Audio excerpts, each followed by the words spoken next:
Rob, great to connect again and chat about what's happening in the cannabis industry. Always great to get your perspective from just an overall industry point of view, since you're so connected in the space, but also what's happening on the debt side, the credit side in particular, given the position that Pelorus has in the space. Wanted to start off with just understanding a little bit more about what you've been up to the last few months since we saw you at Elevate in Las Vegas during MJBiz. Yeah, so for us, we've been working on a lot of things. Some of them I can talk about, some of them I can't talk about. One of them is that we put in place a new banking relationship, and we're very happy with that. We'll probably make that announcement. I guess March is tomorrow, so probably sometime next month we'll make that announcement. When the velocity of equity slows down and there's still opportunities out there, you have to look at how you're managing your equity and your capital and all the things that the levers that you have to pull. But the opportunity right now is enormous.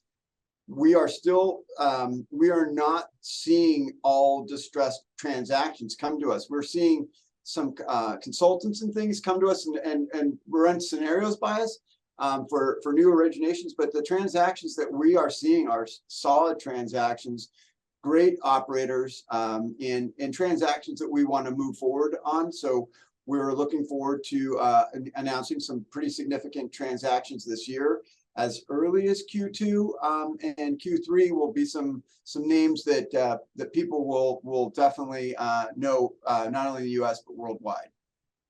That's great to hear. Obviously, a lot of the folks you work with are public companies, so can't talk about details. Understood. Could you talk a little bit more about the regulatory side? It was obviously disappointing to see safe banking getting kind of kicked down the road again. But what's been going on that front? Anything you've been involved with? Yeah, so we had an opportunity to meet Cory Booker. I met him in person in his home state of New Jersey, and we had funded the TerraSend transaction in New Jersey last year, and so I was able to bring Jason Wild into that meeting with his staff, and I also brought our attorney Eric Berlin from Denton's, who's the guru of cannabis compliance, and I thought we had a pretty good rounded out team, one from a lender, one from an operator, and one from the compliance side. And we tried to focus on that we really need to have cannabis funds not be considered proceeds from illegal business, and we were trying to make it as simplistic as possible for the legislators to understand. And that's really what triggers the not being able to utilize, makes it so the banks have to file the SARS reports and all the things, the credit card processing and the custodial issues. That's one of the bigger issues. And so we all three talked and tried to think, what is it the highlight that we're going to go down? And well, it just feels like when we speak with them, and his staff is really good and really willing to listen, but I came away from it and I realized, in Congress, in politics and legislation, it takes such a massive consensus to you got to get the House a bill passed there, you got to get you got to get it passed in the Senate, and then you have to have it ratified between those two parties, and then you have to have it signed by the executive branch, by the presidency, and I know all that stuff, but I just realized that, man, even when everybody is rowing in the same direction, it's the nuances of what the different parties want and what they're horse trading for things that have nothing to do with cannabis whatsoever. And it's like I kind of left the meeting, and I've always said that I think it's going to be quite some time before we see any significant legislation passed. I think we'll see some incremental stuff, but it won't really be, certainly won't be able to uplist transactions on the New York Stock Exchange and things like that. But, I just left it and I'm like, man, this. And by the way, we feel that this particular Congress The Republicans are driving really hard on it right now to push things forward. But and it was actually a benefit that that the Democrats remained in power on the Senate, because they are more. I think that Mitch McConnell was not willing to put it on the calendar previously. So I think Schumer is. But man, if Schumer had the choke point of a lame duck session and he could have freaking jammed through whatever he wanted, and he didn't even try, you have to wonder, without that choke point of where he could have gotten a lot through, what is it going to take this time? And I just don't know. So anyway, I guess a long-winded answer here is that I still think that we got a long ways to go on this. And so I think we really need to be focusing on how to make the businesses, the operators in each state, work more efficiently and get the state legislation more where it works for all the businesses and all the parties involved. And basically, in a nutshell, just reducing the overall taxes, or it just doesn't work. But I try to tell people that even when they end the prohibition on cannabis, it's still going to follow the states of what their policies are. So we've already got that framework out there in place. It's not like they're going to end prohibition. It's going to be federally legal. It still has to be approved by the states, and their tax structures and the limited license or unlimited license states is all going to still come into play. That's great to hear on a number of levels. First of all, to have notable folks like yourself, Jason and Eric involved in that. Second of all, coming to New Jersey, which is my home state. So I was actually at a event for the Southern New Jersey Chamber of Commerce on cannabis, and the head of the regulatory side was there, and a lot of great resources.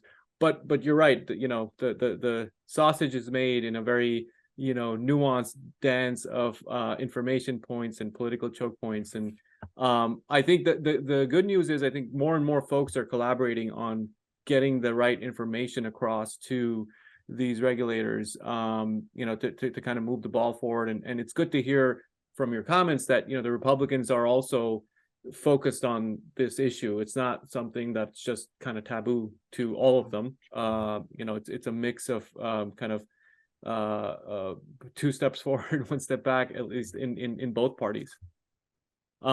Would love to hear more about California. It's been something that I've brought up in conversations more recently. What is the landscape like in California? Obviously, the biggest market, the most kind of saturated, mature, however you want to look at it. There's the black market is still very ripe there. I heard as a data point that there's some exports now going into Tijuana in the black market from California, that the quality is so good, and to the kind of the expat community.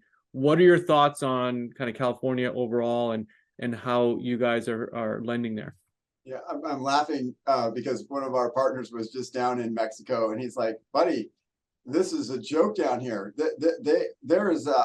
There is massive opportunity for real weed to be down here. He's like, I can't believe that this is never going to be competitive against legitimately grown weed in the United States.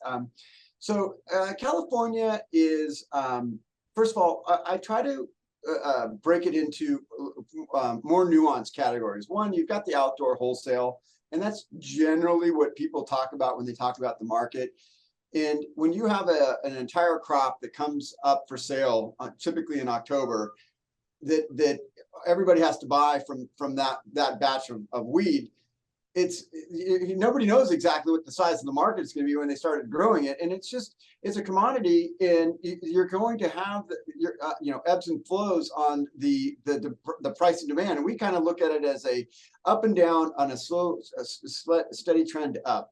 And so for the outdoor wholesale, that market is the one that they talk about most.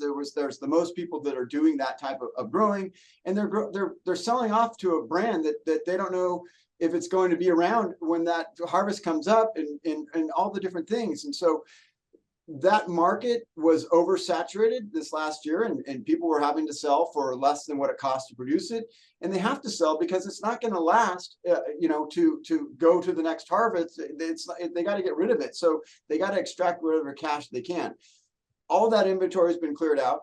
And now we're actually in the prices are coming back up, and that that a lot of, unfortunately, people that were less capitalized aren't going to make it. But the guys that were strong and the guys that were able to make it through are now going to enter into 2024. Well, you know, in 2023, this year, sorry. I think that they're going to see the prices come back to where it's going to make sense. The indoor, whether it's greenhouse or indoor cultivation, those are higher levels of cannabis. They're able to be produced year round, at least in indoor cultivation. That market, those guys are growing more typically for themselves, and they, at least some portion of the output is going into their own brand, and they don't sell it wholesale. So ultimately, you want to be selling to your own brand and your own products in a perfect world, so that you're selling at the $2,700 average price per pound when you're selling it by the products, as opposed to selling off those pounds at $900 to $1,100. So that's how the market is evolving. And unfortunately for the outdoor wholesalers, as the brands are developing their products, and they're getting that year-round distribution to the state, they can't afford to not have product all year round. So once you've made tens of millions of dollars in investment in a brand, you ultimately start to build relationships with wholesalers, and ultimately you're going to either make a strategic alliance between those guys, or you're going to start building your own facility and start capturing that spread between there. So in California, that's how it's evolving, and that's how things are panning out. And in California, you need to be nimble, and you need to be efficient, and you need to be looking at all times to see how can we maintain profitability, or be less, less, or be less, lose less. And that it keeps you on your toes, and these guys are scrappy. You only hear about the people that are failing. The people that are succeeding, you don't hear those stories. We can tell you that there's guys that are not only doing, there's people that are struggling, but no doubt. But we can also tell you that there's guys that are doing very well.